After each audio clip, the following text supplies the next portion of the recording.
بسم اللہ الرحمن الرحیم الحمد للہ نحمدہ ونصلی علی رسولہ الکریم اما بعد۔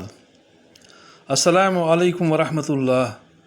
محترم بزرگوں، دوستوں، عزیز ساتھیوں، آئیے موت کے بعد پیش آنے والے حالات پر ایمان سے متعلق احادیث کا مطالعہ کریں انشاءاللہ۔ درود شریف پڑھ لیجئے۔ اللہم صلی علی محمد وعلی آل محمد وبارک وسلم۔ حدیث نمبر 131۔ حضرت شداد بن اوس رضی اللہ عنہ سے روایت ہے کہ رسول اللہ صلی اللہ علیہ وسلم نے ارشاد فرمایا، سمجھدار آدمی وہ ہے جو اپنے نفس کا محاسبہ کرتا رہے اور موت کے بعد کے لیے عمل کرے، اور ناسمجھ آدمی وہ ہے جو نفس کی خواہشوں پر چلے اور اللہ تعالیٰ سے امیدیں رکھے کہ اللہ تعالیٰ بڑے معاف فرمانے والے ہیں۔ ترمذی کی حدیث۔ حدیث نمبر 132۔ حضرت عبداللہ بن عمر رضی اللہ عنہما روایت کرتے ہیں کہ میں 10 آدمیوں کی ایک جماعت کے ساتھ حاضر ہوا۔ انصار میں سے ایک صاحب نے کھڑے ہو کر عرض کیا، اللہ کے نبی صلی اللہ علیہ وسلم، لوگوں میں سب سے زیادہ سمجھدار اور محتاط آدمی کون ہے؟ رسول اللہ صلی اللہ علیہ وسلم نے ارشاد فرمایا، جو شخص سب سے زیادہ موت کو یاد کرنے والا ہو اور موت کے آنے سے پہلے سب سے زیادہ موت کی تیاری کرنے والا ہو۔ جو لوگ ایسا کریں وہی سمجھدار ہیں۔ یہی لوگ ہیں جنہوں نے دنیا کی شرافت اور آخرت کی عزت حاصل کر لی۔ طبرانی مجمع الزوائد۔ حدیث نمبر 133۔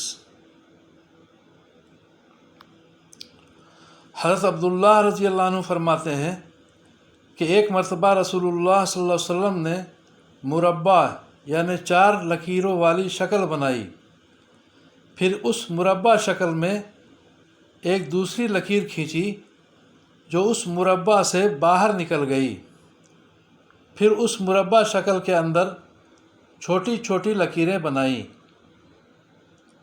جس کی صورت علماء نے مختلف لکھی ہیں، جن میں سے ایک یہ ہے۔ وہ شکل یہاں بنی ہوئی ہے، آپ ملاحظہ فرما لیں۔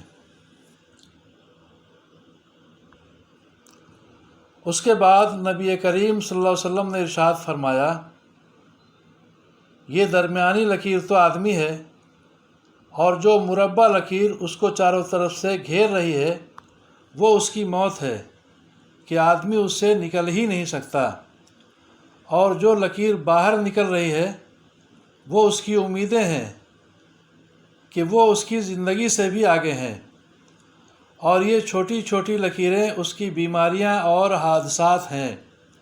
ہر چھوٹی لکیر ایک آفت ہے، اگر ایک سے بچ جائے تو دوسری پکڑ لیتی ہے،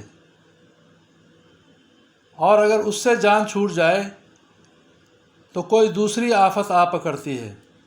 بخاری کی حدیث۔ حدیث نمبر 134۔ حضرت محمود بن لبید رضی اللہ عنہ رسول اللہ صلی اللہ علیہ وسلم کا ارشاد نقل فرماتے ہیں کہ 2 چیزیں ایسی ہیں جن کو آدمی پسند نہیں کرتا۔ پہلی چیز موت ہے، حالانکہ موت اس کے لیے فتنہ سے بہتر ہے، یعنی مرنے کی وجہ سے آدمی دین کو نقصان پہنچانے والے فتنوں سے محفوظ ہو جاتا ہے۔ اور دوسری چیز مال کا کم ہونا ہے، جس کو آدمی پسند نہیں کرتا، حالانکہ مال کی کمی آخرت کے حساب کو بہت کم کرنے والی ہے۔ مسند احمد مجمع الزوائد۔ حدیث نمبر 135۔ حضرت ابو سلمہ رضی اللہ عنہ فرماتے ہیں کہ میں نے رسول اللہ صلی اللہ علیہ وسلم کو یہ ارشاد فرماتے ہوئے سنا، جو شخص اللہ تعالیٰ سے اس حال میں ملے کہ وہ اس بات کی گواہی دیتا ہو کہ اللہ تعالیٰ کے سوا کوئی عبادت کے لائق نہیں، اور حضرت محمد صلی اللہ علیہ وسلم اللہ تعالیٰ کے رسول ہیں، اور اس حال میں ملے کہ مرنے کے بعد دوبارہ اٹھائے جانے اور حساب و کتاب پر ایمان لایا ہو وہ جنت میں داخل ہوگا۔ اللہ تعالی ہم سبوں کو بھی سمجھ بوجھ کے صحیح عمل کی توفیق عطا فرمائے، کہنے سننے سے زیادہ عمل کی توفیق عطا فرمائے، دنیاوی اخروی دونوں کاموں میں اپنی مدد شامل حال فرمائے، آسانیاں فرمائے، عافیت عطا فرمائے، آمین یا رب العالمین۔